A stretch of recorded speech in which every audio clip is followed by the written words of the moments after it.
devant la préfecture du Maine-et-Loire pour dire non à la réforme des retraites. Mais c'est à Nantes que la mobilisation a été la plus forte. Plus de 3000 lycéens ont battu le pavé aujourd'hui. Peu de lycées, en fait, sont bloqués dans l'agglomération. À Nantes, c'est dans la rue que s'exprime l'inquiétude des jeunes. Reportage de Christophe François et Thierry Poirier.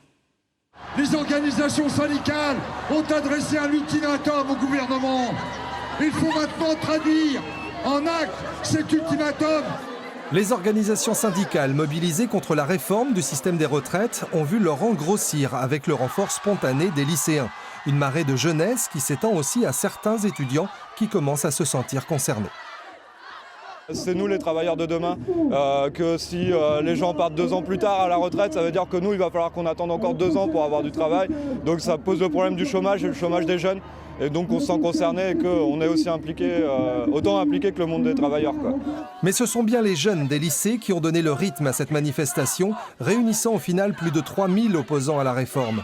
Cette retraite telle qu'elle est proposée aux jeunes ne les fait pas rêver. Ce qui me touche dans ce projet, c'est quand même que les jeunes sont plus que concernés. Pour moi, personnellement, je ne me vois pas bosser avec des enfants jusqu'à 80 ans.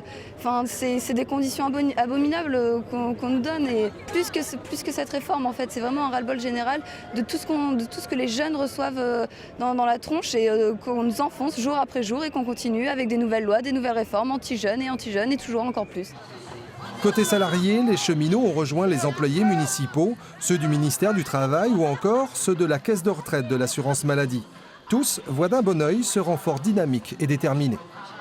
Les lycéens et les étudiants sont très conscients de la réforme, sont très au courant. D'ailleurs, ils se sont exprimés tout à l'heure. Et c'est justement, il faut faire l'unité entre les salariés et les étudiants pour on contraint le gouvernement à retirer sa réforme. Avant la manifestation du 16 octobre, un pique-nique est prévu ce vendredi devant l'éléphant de Nantes. Le mouvement lycéen prend donc de l'ampleur, on le constate dans toutes les villes. Nous en parlons tout de suite avec notre invité, il est l'un des représentants